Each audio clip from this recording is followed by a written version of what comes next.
Well, just last week we sent a lander to the moon, and unfortunately, the Peregrine lander failed. The launch was spectacular and completely successful, but it failed after it was deployed. Those of you that are history buffs may remember that we actually landed on the moon several times, 50 years ago, or a little more than that now, I guess. But this one's different because this one is privately owned. Hi, everybody. I'm Bill Whittle here with Steve Green and Scott Ott. And the question today, guys, is not so much geeking out on the hardware, though I'm certainly always willing to do that. It's the entire idea of private ownership of space, of assets in space. The United States signed a treaty in the 60s that basically said space belongs to everyone. You're not able to go up there and put a sign on it. And I think that was a bad idea. What we can say for certain, I think, is that until or unless space exploration and space industry turn a profit, then it's running on borrowed time because nobody's going to keep throwing money into a money pit forever. Steve, this idea of private ownership of parts of space really bothers some people. I notice that it really bothers people the most who have never heard about the particular things in question. You know, it turns out there's an asteroid out there, as you pointed out in a previous show, that the asteroid called Psyche, I think, that is estimated to be worth trillions and trillions of dollars worth of raw materials. Quadrillions. Quadrillions. Oh yeah, huge.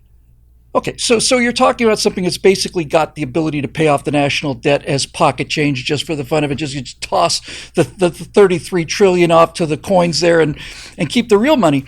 So what do you think about this idea of private property? Do you think that there's any case to be made that space belongs to all of the humans, or do you think it's a little more like my personal attitude, which is you want some of this money, you come up and get it? Yeah, out of all the stupid hippie crap we did in the 60s, the Outer Space Treaty is probably right up there among the very stupidest ideas.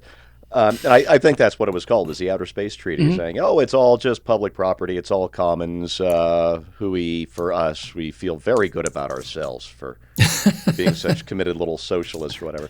And it's such a fantastically bad idea. Yeah, so just a quick recap. Psyche 19 is this large asteroid that we believe is got tremendous amounts of heavy metals. You know, all the iron ore you could ever need for colonizing the whole solar system.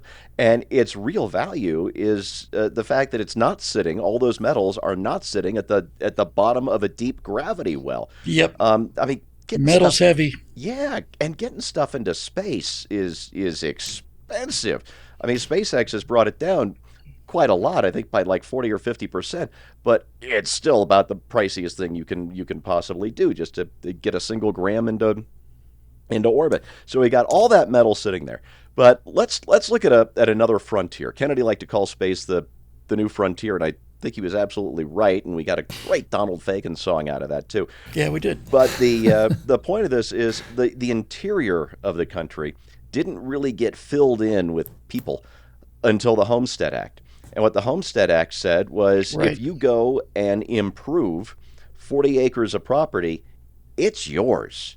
You didn't have to buy it. You didn't have to pay for it. You didn't have to lease it from anybody. Change the world. Brilliant. If you improve it, if you farm it, it's yours by right. It's your property.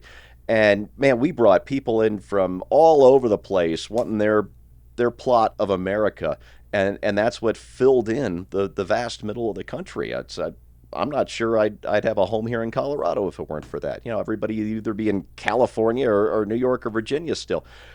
So it was just a genius law. If you are looking at developing Psyche 19, if you're thinking, man, I'm going to build a space smelter and I'm going to get that thing to Psyche 19 and I am going to start making money hand over fist by making all this great stuff and building these ships that are going to explore the solar system. Well, if you can't settle, if you can't get your 40 acres by right on Psyche 19, you're not going to do it. Because somebody else could come along with a bigger spaceship and just take what you have, and you have no appeal. You have no rights. It's not your property because of the stupid Outer Space Treaty. We've got to withdraw from that treaty and have some kind of Homestead Act for space. I got to tell you, Steve, that is a brilliant, brilliant analogy. I can't believe that never occurred to me. It's just terrific. The idea that you can basically say, hey, you want to own, 40 acres of the moon? You go on up there and build yourself a base. Congratulations, it's yours. That is a really, really, really interesting way to look at things. Scott, there's another benefit to privately owned enterprises like this. So the Peregrine lander failed and is still functional, but it's not going to be able to make the moon landing. Now, if this had been a NASA moon mission, which I kind of assumed that it sort of was, is what I'm used to. I thought, oh, that kind of sucks.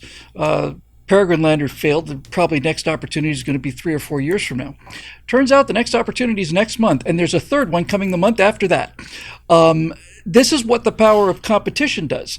And one thing that I think all three of us appreciate is probably the single most important thing about SpaceX's spectacular success is operational tempo, is just how fast can you turn this around. And the ability to have separate companies, each with their own design, that are not so much competing against each other, but they're competing for the kind of the distant prize. It's just the way to go. In the same week, I watched a couple of SpaceX launches. I watched Blue Origin's rocket engines go up on the United Launch Alliance Vulcan spacecraft. And this morning, I just watched a Japanese satellite launch. And as I was watching the Japanese one, I thought, yeah, this is what we do. We go to space. Like, this is like a normal thing now, you know? It's not some science fiction fantasy that you're like, oh, someday we will launch rockets on a regular basis from Earth. We're doing this. I saw an old video of a meeting that Elon Musk and Gwen Shotwell from SpaceX were holding. It was like an all-hands meeting. And they were literally talking about having that operational tempo that is on a par with the way airplanes take off and land now. He's like, the key is not just the ability to launch and then reuse a rocket. The key is to be able to launch and reuse it with minimal work required in between. And so basically to be able to take that rocket and refuel it and send it right back up without having to do massive work to it. And this is just amazing. We live in a time when not only people are talking like this, but they're doing it. I was thinking through the process of what it means to have ownership in space, and I thought, you know, if you don't keep space private, then the only real development that's going to happen out there will be military in nature, because it'll be driven by governments that can tax and spend for self-defense, and they will, or offense, and they will drive the spending of space exploration for weaponry and for satellites that are of a military nature. If you nationalize space, in other words, carving it up among the nations, then you have to have treaties that establish boundaries. And let's say if we're going to take the lunar surface, we have to say, okay, well, this part will belong to China, and this part will belong to Russia, and this part is the U.S. And however, if you privatize it, then you need some kind of agreed upon minimal commercial international law. And what Steve suggested about homesteading, I think, should be the foundation of that. Instead of saying, hey, we want territory in space that belongs to my country, we basically say we want to make it easier for people to develop resources in space that benefit humanity. And so let's make it so that if you can get there and if you can do the work, and you can turn a profit, then that will benefit everybody. And I think really that's the best approach to it. If you start churning through it and you go, wow, man, any other way is going to result in just kind of what we have here on Earth, the worst elements of what we have here on Earth, then multiplied exponentially, universally, so to speak. Well, if we're serious about doing something, we ought to be serious about doing it. That's the way I look at things. I think essentially it's the essence of modern left-wing thinking, at least anyway, is this idea that if somebody does something that improves all of society, but that person gets richer as a result of that, they don't see all the boats rising. They just see one person increasing the gap between himself and the average, and they'd rather just have us all sit in poverty and be equally, filled with lice and parasites and eating our, our dried algae cakes and raising money for the Guatemalan water snake. But the private property idea, the very idea of ownership, is what allows people to harness the extra capacity for work. What's in it for me? Well, that's what is going to make me stay up later. What's going to make me come in on weekends? What's going to make all this stuff happen? Elon Musk turned SpaceX into what it is because he knew what was in it for him. He didn't do this as a favor. Now, we do have the ability to compare this idea of private ownership versus government ownership, because we've had government ownership of space in terms of the United States since we've been flying in space. Prior to the first Dragon launch, we depended on the U.S. government to get U.S. astronauts into space. And towards the end of that era, we couldn't. We didn't have any means of getting them up there. They either ride with the Russians or else they stay on the ground. And having watched the space shuttle move in basically the same orbit that John Glenn moved for 35 years to supply an international space station, which they're going to deorbit and basically incinerate within 10 years, I'm not impressed. So I'll just close this with a quick little anecdote. We're recording this on Friday morning at 6:45, 6:50 Pacific time.